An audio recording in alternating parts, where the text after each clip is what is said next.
ناظرین، جیسا کہ رمضان المبارک کا مہینہ اس وقت ہم گزار رہے ہیں، تو اس لحاظ سے ہم نے سوچا کہ کیوں نہ مختلف علماء کرام سے گفتگو کی جائے اور یہ جانا جائے کہ ہم رمضان المبارک میں کیا عمل کر کے اپنی زندگی کو بہتر کر سکتے ہیں، اور ہمیں رمضان المبارک میں کیا صرف بھوکا اور پیاسا رہ کر ہی وقت پاس کرنا ہے یا واقعی رمضان کے اثر روح کو بھی جاننا ہے۔ تو آج ان سوالات کے ساتھ ہم موجود ہیں نامور اور معروف عالم دین جناب انجینئر مرزا محمد علی صاحب کے پاس۔ تھینک یو ویری مچ سر، آپ نے ٹائم دیا۔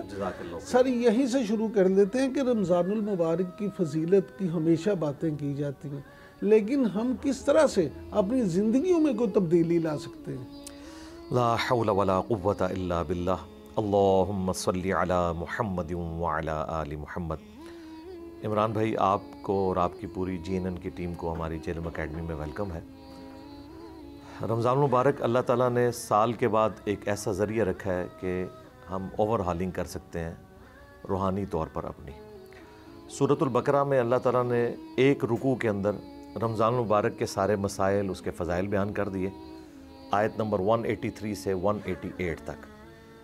اور یہ رمضان المبارک واحد چیز ہے جس کی فضیلت قرآن میں ایک ہی جگہ ساری چیزیں جمع ہو گئی ہیں۔ نماز سکیٹرڈ فارم میں قرآن میں، حج سکیٹرڈ فارم میں، لیکن رمضان کو اللہ تعالیٰ نے اور روزوں کے احکامات کو ایک جگہ جمع کیا۔ یا ایھا الذین آمنوا کتب علیکم الصیام، اے اہل ایمان تم پر روزے فرض کیے گئے، کما کتب علی الذین من قبلکم لعلکم تتقون، جیسا کہ تم سے پہلے لوگوں پر فرض کیے گئے تھے تاکہ تم تقوی کی روش اختیار کرو۔ تقوی ہے اللہ تعالیٰ کے خوف کی وجہ سے اس کے احکامات کی پیروی کرنا، تو تقوی اس کا پرائمری مقصد ہے۔ پھر اس چیز کو رسول اللہ صلی اللہ علیہ وآلہ وسلم نے کھول کر بیان کیا۔ صحیح بخاری اور صحیح مسلم دونوں میں حدیث ہے کہ رمضان المبارک میں اللہ تعالیٰ کی طرف سے جنت کے دروازے کھول دیے جاتے ہیں، جہنم کے دروازے بند کر دیے جاتے ہیں، اور سرکش شیاطین کو قید کر دیا جاتا ہے، یعنی ایک انوائرمنٹ کریٹ کر دی جاتی ہے۔ ایک اور حدیث ہے بخاری اور مسلم میں کہ جس شخص نے بھی ایمان اور احتساب کے ساتھ رمضان المبارک کے روزے رکھ لیے، اللہ تعالیٰ سابقہ سارے گناہ اس کے معاف کر دے گا۔ جس نے ایمان اور احتساب کے ساتھ قیام اللیل کیا، رات کو تراویح، قیام اللیل، تہجد، یہ سارے ایک ہی نماز کے نام ہیں، اس کے بھی سارے گزشتہ گناہ معاف ہو جائیں گے۔ اور جس نے شب قدر کا قیام کیا، اس کے بھی گزشتہ سارے کے سارے گناہ معاف ہو جائیں گے۔ پھر ایک اور حدیث ہے بخاری اور مسلم میں کہ رمضان المبارک میں نیکیوں کا ثواب 10 سے 700 گنا تک بڑھ جاتا ہے، اور اللہ تبارک و تعالیٰ کی طرف سے یہ اناؤنسمنٹ ہے کہ روزہ میرے لیے ہے اور میں ہی اس کی جزا دوں گا۔ اور ایک ترجمہ عربی میں یہ بنتا ہے، کیونکہ دونوں طرف جا سکتا ہے ترجمہ، کہ روزہ خاص میرے لیے ہے، میں ہی اس کی جزا ہوں۔ مجھے یہ ترجمہ زیادہ پسند ہے، اس کی وجہ ہے کہ اگلے الفاظ اس کو سپورٹیو ہیں اس حدیث میں، کہ روزہ دار کو 2 خوشیاں ملتی ہیں، اسی حدیث میں آیا۔ ایک افطار کے وقت اس کی پیاس اور بھوک جاتی رہی، اور دوسری جب وہ اپنے رب سے ملاقات کرے گا، یہ اس کی دوسری خوشی ہوگی۔ پھر نبی اسلام نے اسی حدیث میں ساتھ فرمایا کہ روزہ ڈھال ہے، یعنی گناہوں سے بچنے کی۔ جب تم روزے کی حالت میں ہو تو بے حیائی کے کاموں سے بچو، اور اگر کوئی تم سے جھگڑا کرے تو تم اسے بس اتنا کہہ دو کہ میں روزے کی حالت میں ہوں۔ اور اس میں یہ بھی الفاظ ہے کہ روزہ دار کی منہ کی بدبو اللہ تعالیٰ کو کستوری سے بڑھ کر محبوب ہے۔ اب یہ ساری حدیثیں جمع کریں تو اس سے آپ کو پتہ چل گیا کہ روزے کا مقصد یہ ہے کہ تقوی اختیار کرنا ہے آپ نے، اور آپ نے پریکٹس کرنی ہے، اور بے حیائی اور برائی کے کاموں سے بچنا ہے، ایون حلال کاموں سے بچنا ہے جو عام دنوں میں حلال ہے۔ روزے کی حالت میں آپ حلال کام بھی اللہ کے خوف کی وجہ سے چھوڑتے ہیں، کھانا پینا، میاں بیوی کا ازدواجی تعلق۔ صرف یہ پریکٹس ہے کہ اگر ہم اپنے رب کے لیے ایک مہینے میں حلال کام چھوڑ سکتے ہیں تو بقیہ کے مہینوں میں ہم حرام کاموں کو بدجے اولا چھوڑیں گے۔ ہمیں پریکٹیکلی ایک روحانی ماحول ہر طرف بنا ہوا نظر آتا ہے، اور الحمدللہ کئی لوگ جن کی زندگیاں بدلی ہیں کہ وہ نماز کی طرف آئے۔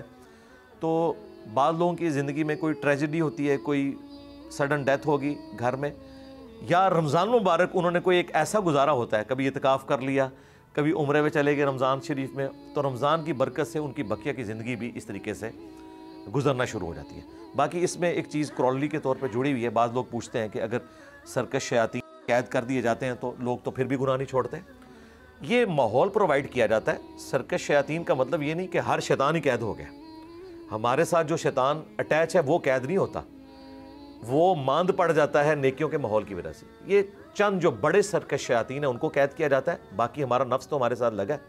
آپ نے اپنے آپ کو بہتر کرنا ہے، لیکن ماحول اللہ تعالیٰ پرووائڈ کر دیتا ہے، اور وہ ہمیں مسجدوں میں بھی اور بازاروں میں بھی۔ لیکن سر یہاں پہ ایک چیز دیکھنے میں آئی ہے، جو لوگ جیسے آپ نے کہا کہ رمضان المبارک میں تو ماحول بن گیا، مسجدوں میں بھی آپ دیکھتے ہیں نمازیوں کی تعداد میں اضافہ ہو جاتا ہے، جو کہ بتدریج پہلے عشرے کے بعد ہی کم ہونا شروع ہو جاتا ہے، پھر آخری اسی طرح سے۔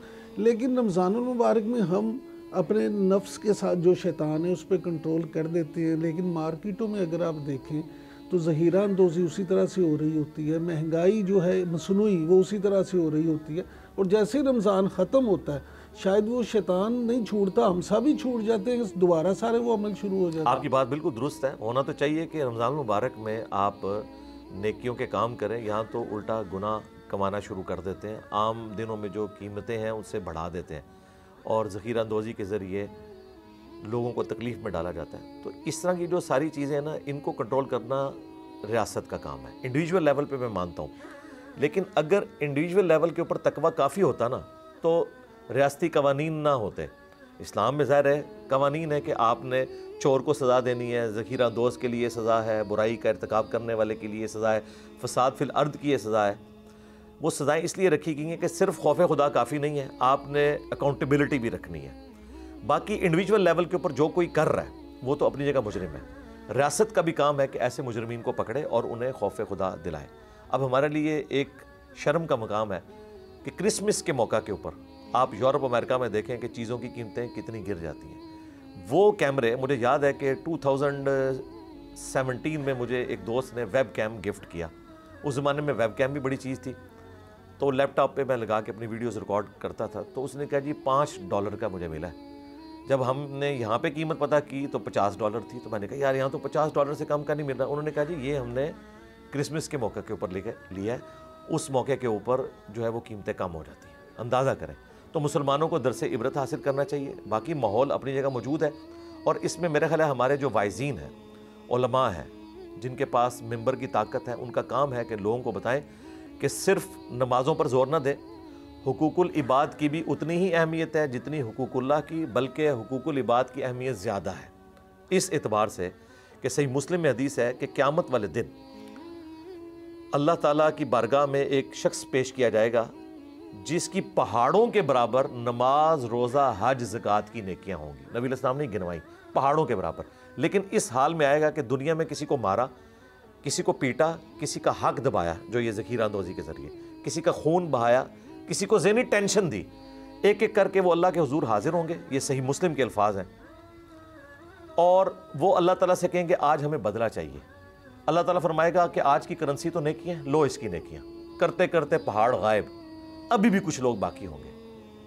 پھر اللہ تعالیٰ فرمائے گا کہ اب اس کے پاس نیکیاں ختم، تمہارے گناہ میں اس کے کھاتے میں ڈالوں گا۔ اندازہ کریں گناہ انہوں نے کیے ہیں، لیکن چونکہ وہ مظلوم تھے، ان کے اوپر ظلم ہوا تھا، اللہ ان کے گناہ اس کے کھاتے میں ڈالے گا، پھر اسے اوندھا منہ کر کے جہنم میں پھینکا جائے گا۔ صحیح مسلم کے الفاظ ہیں، نبی علیہ السلام نے فرمایا یہ ہوگا میری امت کا مفلس۔ سر یہاں آپ نے علماء کرام کا ذکر کیا، تو کیا آپ نہیں سمجھتے کہ اس وقت ہمارے معاشرے کا ایک المیہ یہ بھی ہے کہ علماء کرام تو بہت ہیں لیکن عالم بعمل شاید کم ہیں؟ عالم بعمل بھی بہت ہیں، لیکن وہ بات کنوے کرنے میں کمزور ہیں۔ کئی لوگ ہیں، میں پرسنلی ان کو جانتا ہوں، بہت پرہیزگار ہیں، لیکن ان میں یہ مورل جرت نہیں ہے کہ لوگوں کو برائی سے روک سکیں۔ کیوں؟ ہم نے یہ پروفیشن ایسا بنا دیا ہے کہ لوگوں کا سورس آف انکم اس کے ساتھ جڑا ہوا ہے، اور مسجد کمیٹی کا کوئی ڈومیننٹ ممبر اگر کوئی غلط حرکت کرے، امام مسجد اسے ٹوک نہیں سکتا۔ پھر یہ بھی خطرہ رہتا ہے کہ اگر آپ ممبر پہ کوئی ایسی بات کریں جو کسی ڈومیننٹ پرسنالٹی وہاں بیٹھی ہوئی اس پہ ہٹ ہو تو وہ ناراض ہو جائے اور آپ کو نوکری سے نکال دے، یہ بھی ایک وجہ ہے۔ ڈاکٹر اسرار صاحب ہمارے استاد رحمہ اللہ، وہ خود کہہ رہے تھے کہ میرے کافی پرانے ساتھی تھے جو سودی کام کرتے تھے، اور میں ہر جمعے میں سود کے اوپر بات کرتا تھا۔ ایک دن وہ تنگ آ کر کہنے لگے کہ آپ ہمیں ٹارگٹ کرتے ہیں، حالانکہ وہ نام نہیں لیتے تھے۔ تو انہوں نے کہا کہ پھر ہم ایسا کرتے ہیں کہ آپ کو تو نہیں روک سکتے، ہم آپ کے پیچھے جمعہ پڑھنا چھوڑ دیں گے۔ تو انہوں نے اپنی جگہ بدل لی۔ یہاں پہ بھی کئی لوگ ہیں، داڑیاں رکھی ہوئی ہیں، نمازیں پڑھ رہے ہیں، ذخیرہ اندوزی کر رہے ہیں، سودی کاروبار کر رہے ہیں، اور ہر رمضان میں عمرے پہ بھی پہنچے ہوتے ہیں۔ تو ان کے لیے میں کہہ دوں کہ آپ ساری نیکیاں زیرو سے ملٹیپلائی ہیں۔ اگر آپ نے لوگوں کے ساتھ ظلم کیا، ان کا مال دبایا، قیامت والے دن آپ کو یہ دینا پڑے گا۔ قرآن حکیم میں اللہ تعالیٰ سورۃ النساء میں فرماتا ہے کہ جو لوگ ناحق لوگوں کا مال غصب کر رہے ہیں، اسپیسیفکلی یتیموں کا، یہ اپنے پیٹوں میں دوزخ کی آگ بھر رہے ہیں۔ دنیا میں یہ آگ جو ہے ڈورمنٹ پوزیشن میں ہے۔ دنیا میں آپ کوئلہ زبان پہ رکھیں نا، زبان جل جائے گی۔ حرام کھانے سے زبان نہیں جلتی، کیوں؟ اللہ تعالیٰ نے آخرت کا دن رکھا ہے، وہاں یہی کھانا جو ہے ایکٹیو ہو جائے گا، مورل لاز جو ہے ایکٹیو ہو کے ڈورمنٹ پوزیشن سے سامنے آ جائیں گے، اور یہ پیٹ میں دوزخ کی آگ ہوگی، والعیاذ باللہ۔